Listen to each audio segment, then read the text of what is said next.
வணக்கம். கவிஞர் வைரமுத்துவுக்கு இந்த ஆண்டுக்கான ஞானபீட விருது கொடுத்திருக்கிறாங்க. அதற்காக நிறைய பாராட்டுக்கள் அவருக்கு கிடைச்சிருக்கு. சில பேர் அதை கிண்டல் பண்ணியிருக்கிறாங்க. அதுல சில பேர் குறிப்பா சீச்சி இந்த பழம் புளிக்கும் அப்படின்வாங்களே, அந்த மாதிரி தனக்கு கிடைக்காததால வைரமுத்துவுக்கு கிடைச்சதால அவர் மேல பொறாமைப்பட்டு அவரை பத்தி கேவலமாலாம் பேசிக்கிட்டு இருக்காங்க. கையெழுத்து இயக்கம்லாம் ஆரம்பிச்சிருக்காங்க. இவங்க தான் யாருன்னா பக்கத்து வீட்டுக்காரனே தெரியாத ஆளு. இவெல்லாம் எழுத்தாளன்னு சொல்லிப்பான். அப்படிப்பட்ட ஆட்கள். இவன் எழுதுனதுல இதுல ஒரு ஆள் இருக்காரு. அந்த ஆளு சினிமால வசனம் எழுதான்னு சொல்றாரு. இது வரைக்கும் எத்தனை படம் வசனம் எழுதியிருக்காரு. அதுல ஒரு வசனம் கூட அவர் பக்கத்து வீட்டுக்காரன் கூட தெரியாது. இப்படிப்பட்டவர் சினிமா வசனகர்த்தான்னு சொல்லிப்பாரு தன்னை. ஆனால் வைரமுத்து எழுதிய முதல் பாடலில் இருந்து அவருடைய கடைசி பாடல் வரையிலும் அத்தனை பாடல்களும் தமிழ்நாட்டில் மிக பிரபலம். அப்படிப்பட்ட ஒரு மாபெரும் கவிஞர் வைரமுத்து மேல இந்த மாதிரியான சேற்றை வாரி இறைப்பது சில சில்லறைகளுக்கு சந்தோஷமாக இருக்கலாம். ஆனால் அதை நாம் கண்டித்தே தீர வேண்டும். தமிழன் என்கிற முறையிலே அதை நான் கண்டிக்கிறேன். விஷயத்துக்கு வருவோம்.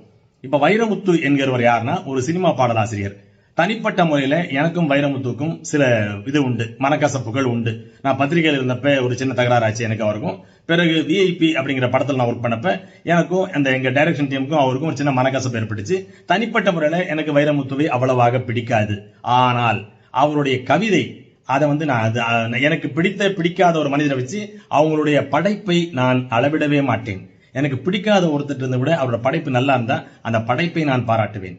இதுதான் அடிப்படையில ஒரு விமர்சகனுடைய கடமையே இதுதான். உனக்கு பிடிக்குது பிடிக்கல என்ற அந்த இதுகளாம் சுய விஷயங்கள்லாம் போகவே கூடாது. படைப்பை மட்டுமே பார்க்க வேண்டும். அதை படைத்தவன் யாரு எனக்கு கவலையே கிடையாது. வைரமுத்து என்னப்பா அப்படி பண்ணாரு இப்படி பண்ணாரு எதை பத்தி எனக்கு கவலை கிடையாதுங்க. அவரோட படைப்பை மட்டும் தான் நான் பார்ப்பேன். ஏன்னா சமகாலத்து தான் உங்களுக்கு தெரியும். பிற்காலத்தில் ஒரு 1000 வருஷம் கழிச்சு அந்த படைப்பு தான் தெரியுமே ஒழிய அவர் சமகாலத்தில் என்ன பண்ணாருன்னு யாருக்குமே தெரியாது. அதே மாதிரி பல பேர் இருந்திருக்காங்க, இந்த மாதிரி விருது வாங்கியிருப்பாங்க. அவங்களுடைய பர்சனல் லைஃப்ல என்ன ஆச்சுன்னு யாருக்கும் தெரியாது. அதை பத்தி யாரும் கவலையும் கிடையாது. அதனால அதை போய் குப்பையில போட்டு அவன் மேல அந்த குற்றச்சாட்டுகள்லாம் அதை எனக்கு பொருட்படுத்தவே மாட்டேன். எனக்கு இந்த படைப்பு மட்டும்தான் முக்கியம். இதையே தான் அடூர் கோபாலகிருஷ்ணனும் கேரளத்துல சொன்னாரு. அவருக்கு வைரமுத்துக்கு விருது கொடுத்தப்ப அடூரும் இதே தான் சொன்னாரு. எனக்கு அவர் படைப்பு தான் முக்கியம் ஒழிய தனிப்பட்ட நபர் முக்கியம் அல்ல என்று. அதே மாதிரி சினிமா கூட பாத்தீங்கன்னா எனக்கு அந்த சினிமா தான் பிடிக்குமே தவிர சினிமா இயக்குநரை பத்தி எனக்கு கவலையே கிடையாது. அந்த படம் யார் எடுத்தாங்கிறது தேவையே இல்லை. படம் எப்படிப்பட்டது இதுதான் பார்க்கணும். அந்த விஷயத்துக்கு வருகிற போது வைரமுத்துவுக்கு முன்னாலும் நல்ல கவிஞர்களா இருந்திருக்கிறாங்க. தமிழ்நாட்டில் சினிமா பாடலாசிரியர்களும் இருந்திருக்கிறார்கள். பட்டுக்கோட்டையிலிருந்து ஆரம்பிச்சு கூமாப்பா, கண்ணதாசன், வாலி, முத்துலிங்கம், நாகாமராசன், புலமை பித்தன், இப்படி நல்ல கவிஞர்களா இருந்திருக்காங்க. அவங்க எல்லாம் நல்ல சினிமா பாடல்களை கொடுத்திருக்கிறார்கள். நல்ல கருத்துக்களை கூறியிருக்கிறார்கள். இல்லைன்னு மறுக்க முடியாது. ஆனால் தமிழ் சினிமா பாடல்களில் இலக்கியத்தை கொண்டு வந்தவர் வைரமுத்து தான். அவருக்கு பிறகு ஒரு சிலர் அதை முயற்சித்திருக்கிறார்கள். ஆனால் இலக்கியமயமாக ஒரு பாடலை, சினிமா பாடலை மிக அழகாக இலக்கியமாக செதுக்க முடியும் என்று காண்பித்தவர் வைரமுத்து தான். அதை யாராலும் மறுக்கவே முடியாது. இந்த பக்கத்து வீட்டுக்காரனோட தெரியாது இந்த ஜெயமோகன் மாதிரி ஆட்களை பத்தி அவனுக்கு கவலைப்பட மாட்டாங்க. இந்த ஆளா வசனம் எழுத தெரியுமா தெரியாது. கொக்கோ படத்துக்குலாம் வசனம் எழுதினவர், போனோகிராஃபி படத்துக்குலாம் வசனம் எழுதின ஆள் இந்த ஆளு. இவர் பேசுறாரு வைரமுத்து பாட்டுல ஆபாசம். நான் கண்ணதாசன் பாட்டுல ஆபாசம், எம்ஜிஆர் பாட்டுல ஆபாசம், சிவாஜி பாட்டுல ஆபாசம், வாலி பாட்டுல ஆபாசம்னா அவ்வளவு ட்ரிபிள்எக்ஸோட கேவலமா இருக்கும். அதெல்லாம் விடுங்க, அது சினிமா பாடல் அவ்வளவுதான்.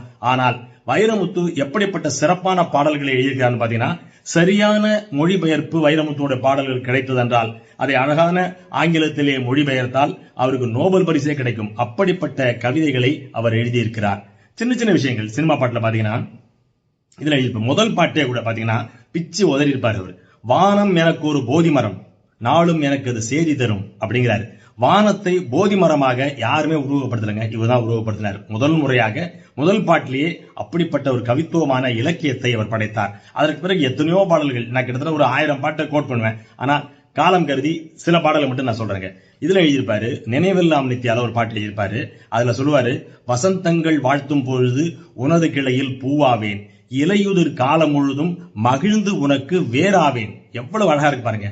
வசந்தத்துல பூவா இருப்பேன், இலையுதிர் கால இலையானா வேறா இருப்பேன், அப்படி உன் கூடவே இருப்பேன்னு ஒரு காதலை மிக அழகாக கூறியிருப்பார்.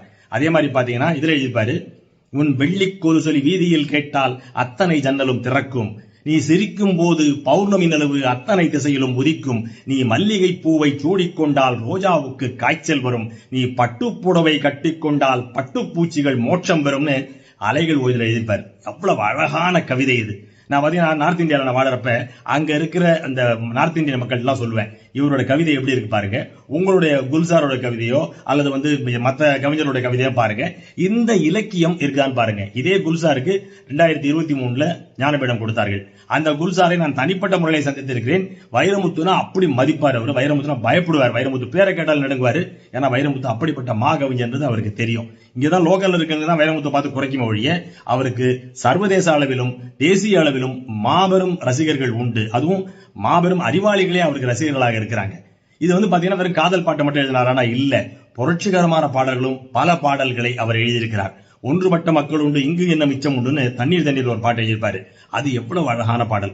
மனிதா மனிதா இனி உன் விழிகள் சிவந்தால் உலகம் விடியும், விழியில் வழியும் உதிரம் முழுதும் இனி உன் சரிதம் எழுதும், அசையும் கொடிகள் உயரும் உயரும் நிலவின் முதுகை உரசும் எழுதியிருப்பாரு. எவ்வளவு அழகான பாட்டு. பிச்சு உதறிப்பாரு. சிவப்பு மலையிலையும் அப்படிதான் பிரமாதமா இருக்கும். புரட்சி பாடலா இருக்கட்டும் அல்லது காதல் பாடலா இருக்கட்டும், எல்லாத்திலுமே ஒரு உலக தரமான பாடல்களை உருவாக்கியவர் வைரமுத்து. அதை உண்மையில் சொன்னேன். அந்த இலக்கியத்திற்காக சரியான முறையில வைரமுத்துடைய பாடல்களை நாம் ஆங்கிலத்திலே மொழிபெயர்த்து கொடுத்தால் அவருக்கு நிச்சயமாக ஒரு நாள் நோபல் பரிசு கிட்டியே தீரும். அப்படிப்பட்ட ஒரு மாபெரும் கவிஞனை லோக்கல்ல இருக்கிற ஒண்ணுமே தெரியாம வெத்து பசங்களா கிண்டல் பண்றதை பார்த்தா ஒரு திராவிடன் என்கிற முறையிலும் ஒரு தமிழன் என்கிற முறையிலும் எனக்கு மாபெரும் கோபம் வருகிறது. தனிப்பட்ட முறையில் எனக்கும் வைரமுத்துக்கு இருக்கிற வாக்காளர்களா தள்ளி வச்சுட்டு அவருடைய தமிழுக்காக, அவருடைய அந்த கவிதை நயத்துக்காக, அவர் படைத்த இலக்கியத்திற்காக அவருக்கு கொடுக்கப்பட்ட ஞானபீடம் உண்மையிலேயே பொருத்தமானது என்பதைத்தான் நான் அடித்து கூறுவேன். இதை யார் வேணா எங்கிட்ட எங்க வேணா டிபேட் பண்ணலாம். I am ready to debate with them in any language which they want. I really congratulate Vairamuthu for this feat and I really wish he writes much more poetry and one day gets Nobel Literature Prize.